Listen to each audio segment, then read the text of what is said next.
Sparks 256 tubaniriza ku channel yaffe no mwebale kwanga subscribing mwebale kulaba video zonna zetuteekayo amane dobozi za Trace Main nga sata mudenze kana tambudene mwana muwala Rosemary now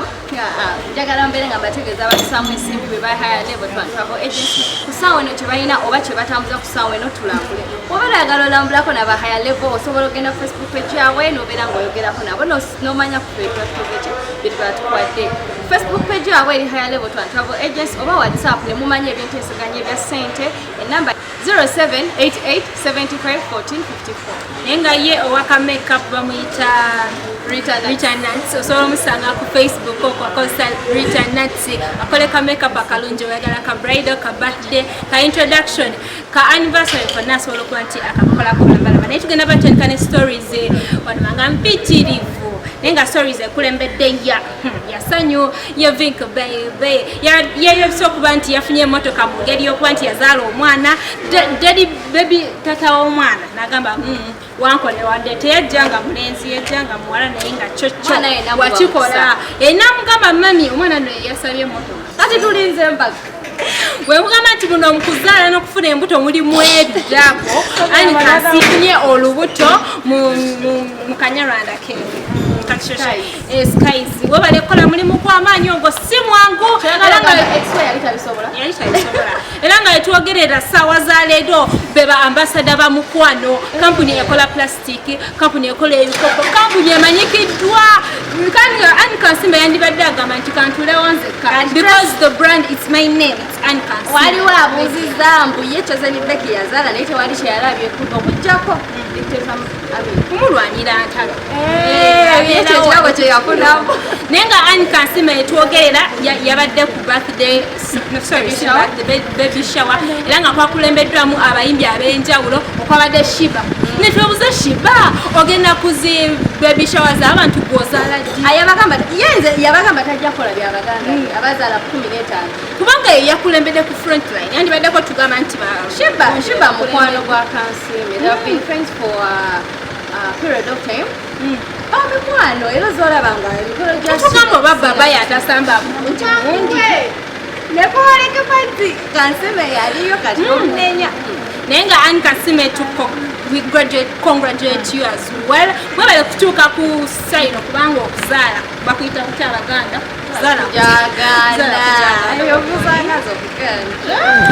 kati naye Anne Kansimba tubuse bali ab'embuto abazaala bambi tubagaliza bisimana kavafe bakola kyo bajja kujja ate ye ghetto president former ghetto president oba president munnange abantu nti bagambye banyiivu be balonda kyebayita bireke ebyo bobunyiivu kabakaimade naye nga oba tumulandagala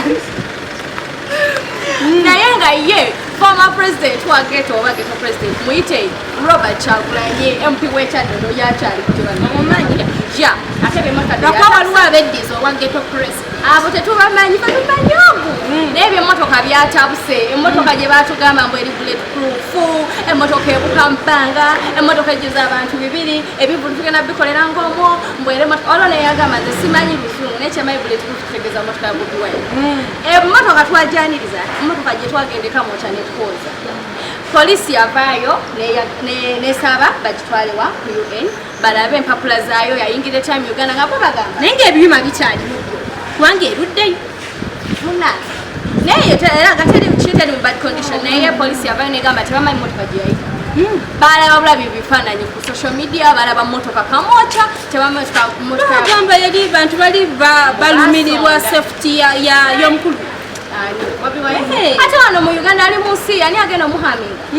tewali agenda muhaminga naye nemotoka erudde nga teriwe ng'eri ku polisi naye kati wetwogerera kati UN bagikute ne bagamba bo tebagimanyi tebalabangako bipapula byayo tebamanyi ngeri gye yatuka mu Uganda of which ye Bobi Wine ghetto president naye nga bagikubye biiru obukadde 3 mwana simanya kyowoomanya eri mu 3 tezigulamu endala ogulamu endala n'omusolo gw'endala naye ng'abasonda okugula eno emmotoka olowooza omusolo zezinabale naye olowooza ebyo by'amaanyi basobola okulendera ne baleeta nga eringa ya Joe Biden obamanyi twabadde awo munywanyi nga tulaba Dumuna gwe twasondera sente Dumuna n'afuuka Dumuna n'afuuka ensonga Jazira kabako musiraamu abamu kati tumanyi nti basiraamu anti kati okyongerako kabako wenjogerera kati nga waliyo vidiyo eya splitinze nga mwana muwala ali ku njayi omugole owaffe mu kisiibo kino ngaawo okiraba kabako nga haji ensonga yazitegera bulungi nnyo n'asalawo yeetwalira eddumu nawamu gyeri empigi engeri gyogeramu ekigambo ddumu kwegamba neyetegekera ensonga zino naye nga ddumu naye so disappointing nolyoka ovayo mu mwezi nga guno manya samba gamba yabadde asiibuluku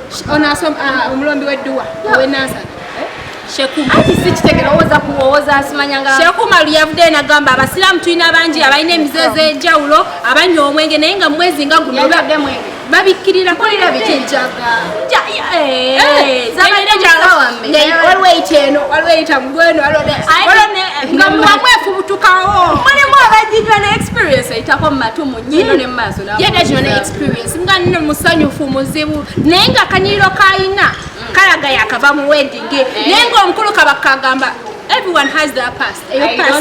ebyadda yadda nane manyi byabadde musawa yakusibuka nga asibuluka mbumwe mugenda ne mujjayo obuntuntu obubwe temubujje muli kubwa mukazi obwedda nga naye otwogera nno ne kabako twadde kuvinka mbu yayingizaawo ekyo ne kabako yayingizaawo oh my god congrats kabako nagamba emmotoka era kateyongera naye kati yafuuse eddumu emmotoka nayo ddumuna bwagendako wali nasembera nagamba kabako first car kalina givaako bwovudde ku kyemotoka alina n'ennyumba empigi naye kabako weesiga ki okuzimba gye wajja omukazi shiba yali teyawayo kabako emmotoka shiba gwe baawa emmotoka nga kabako buli dakiika yatambula naye omanyi kabako ng'omukubo gagamba nti ezaafisse ku mukolo zezaguze emmotoka newebamusaba tegawera kwabulako beetaaga naye bana edumu nawaswaza muno yete okyali kubya kabako okyali kubya mukwano atijja n'eddumu n'abageze mu honeymoon baneze naye simanyi nno kwanjira bakolera honeymoon naye nze bebi olaba basaniso zikolera show gamba introduction zibeera ne shower intro shower nze bebi agenda okunyanjira buli koolaba bakoze ketegekere naye nga tubudde ku bakabako kabaka ndi family tugenda ate ku basebuholo love in the air bali batijja tebakyamanyi mu 19 dax bali twabayitako okimanyi nti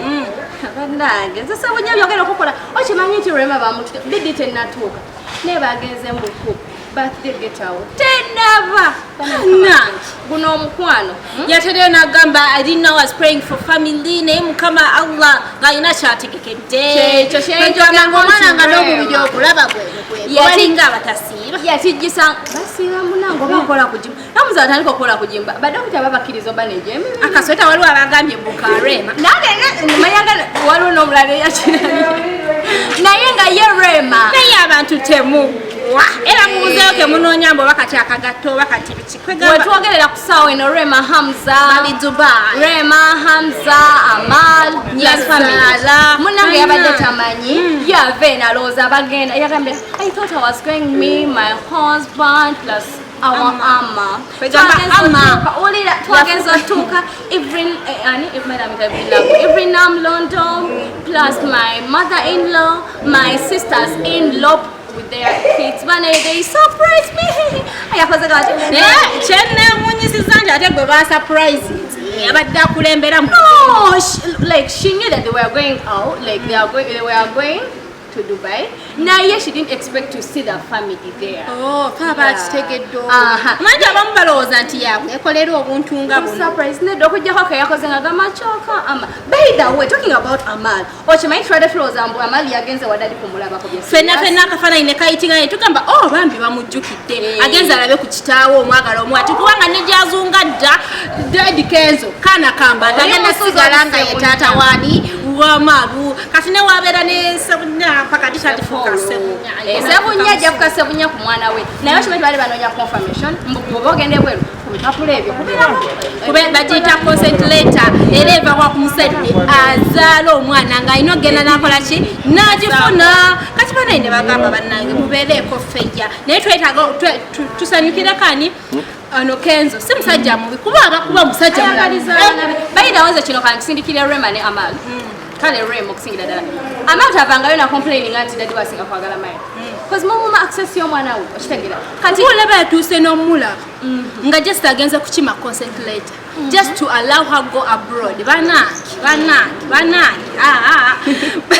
mwetaaga okusabira naye nga Eddy Kenzo kyewakoze kirungi nnyo kubanga omulala agamba abadde alaga ng'agenda weeyo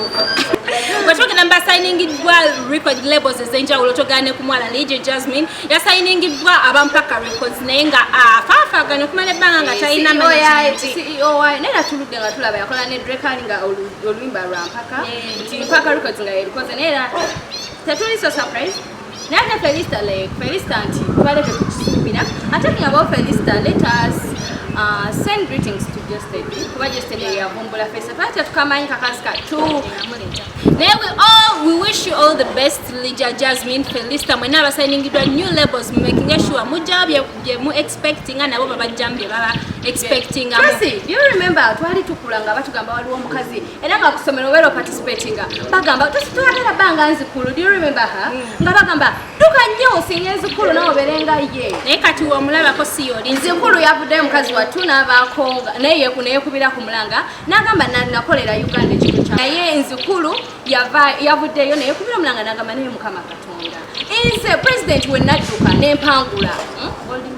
n'empangula